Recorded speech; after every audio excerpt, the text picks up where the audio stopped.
This is the Vortex Diamondback Tactical, a 6-24 power by 50mm first focal plane rifle scope.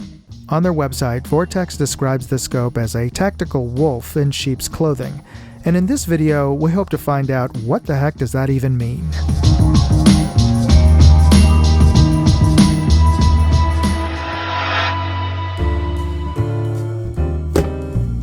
Let me start with a quick unboxing, and then let's just see the contents of the box.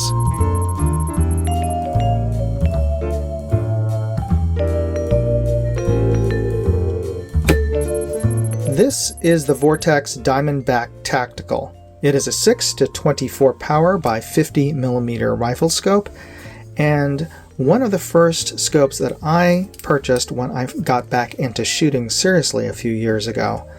And still one of my favorite scopes. It is one of Vortex's most affordable scopes, chiefly because it doesn't have a lot of the bells and whistles that their more premium scopes do. Chiefly, it does not have an illuminated reticle for one. This turret is only for your parallax focus, but the parallax does go down to 10 yards, so this makes it useful for air guns or for varmint control on your property. And the turrets are non-locking and they do not have a zero stop, but they are zero resettable with a coin or flat tool here. Each click is a quarter MOA. They do make a mil version of this scope, and let's just take a listen. Audible and tactile positive, though a fair bit of slop before each indexing, but each index click is definite. And our windage, maybe not quite as loud, but still audible and tactile positive, and also a fair bit of slop, but clear clicking indexes on these. And I do like the knurling on the control surfaces here. Our magnification ring turns smoothly, a little bit of audible grind at the top end there, and our diopter turns smoothly. Now I should point out these rings do not come with the scope. I put these loophole rings on later. None of Vortex's scopes come with rings as far as I know, so yeah, that's not something you should expect on yours. But overall, still one of my favorite scopes to use. But let's take a look through it and see for ourselves.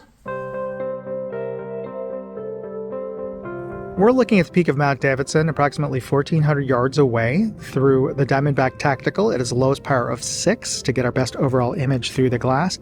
And the image is very bright, clear, and sharp.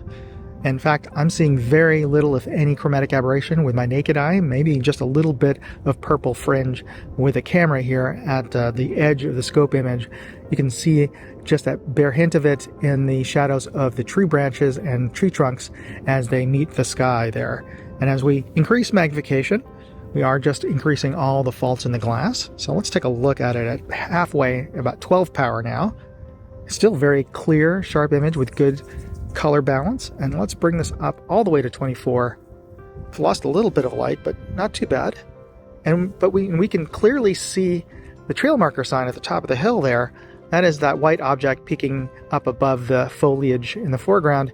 That is an 8-foot tall pole with about a 3-foot steel sign atop it, which is a good proxy for an IPSC target at this distance.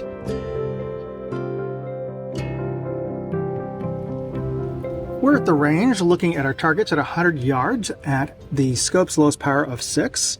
And now would be a good opportunity for me to check out our range of adjustments here. I'll start with our elevation. And that is the top. Bring this down. You're seeing a little bit of the eye box there, and that is the bottom.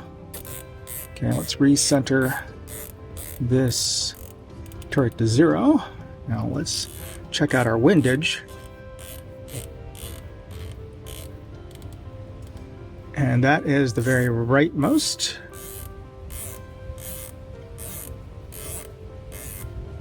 And that is the very leftmost. No dead clicks. All right, let's reset this one to 0 on the turret as well. Now let's bring up our magnification about halfway to 12 power. This is where we usually we'll be sitting with our scope around 12 or 16. Now let's bring it all the way up to 24 power. Let's do a box test. Let's start with a full rotation of our elevation turret. Oh, a little past that. All right, and a full rotation on our windage. Now let's bring this dial back to 0 on our elevation turret and back to 0 on our windage. All right, we're going to do our nipple twister test, going by my buddy Cyclops Joe. I'm just going to turn the hell out of these turrets, and we're going to see if it'll go back to 0 after I dial them back.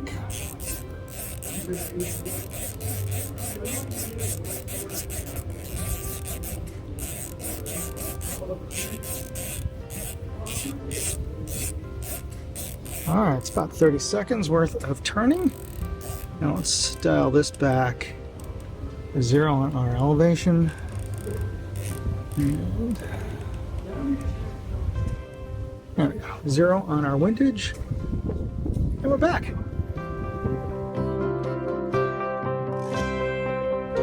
In our paper target on the bottom left, we can make out the reactive sticker target quite clearly, as well as faintly see a pair of 22 caliber holes below that sticker target. And we can see a bit of chromatic aberration around the edges of the white target board against the dark backstop, and we've lost a lot of detail in the backstop, so it's not terribly the brightest glass, but still color balance is good. And in terms of resolution, on our chart on the bottom right, I can make out both horizontal and vertical lines, down to element 4 and 5, and with my naked eye actually even better in group -1, which is surprisingly sharp. Alright, before we get into my final analysis and conclusions, I'd just like to take a moment to recognize this video's sponsor, Aura. Now, a lot of the products I review are really helpful in a worst case scenario, and one of the worst scenarios has to be identity theft. That's why I use Aura.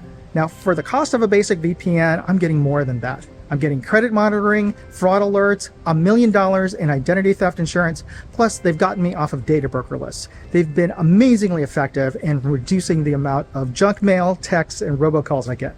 So that's why I want you to get a chance to try them free. Use my link, aura.com/moondog, and get a 14-day free trial. And you're helping to support this channel by using that link. So thanks for doing that. All right, let's get back to the video.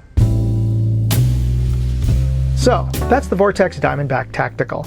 And if you've seen the other videos on my channel, you may have even seen a review of this scope before.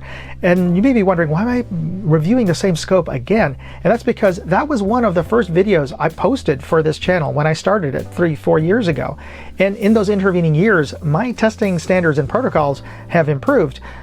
For example, I'm now using standard reference targets, and I even have a color card. So that's the reason why I thought it would be fair for you and for this scope if I tested it using my current protocols.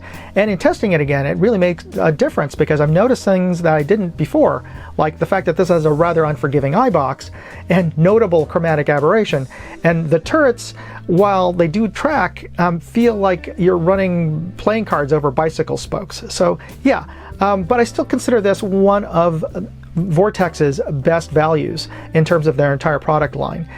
But in those intervening years, the landscape of entry-level or budget scopes has changed drastically. I mean, there's new brands that weren't on my radar back then, like Arkin, like Discovery Optics and Monstrum, and even Poverty Pony brands like CV Life have come out with long-range scopes that are pretty darn good and really would give this a run for its money.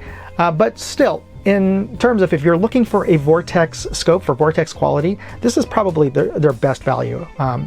So if you're interested in picking up one of these, I have affiliate product links in my full written review at moondogindustries.com.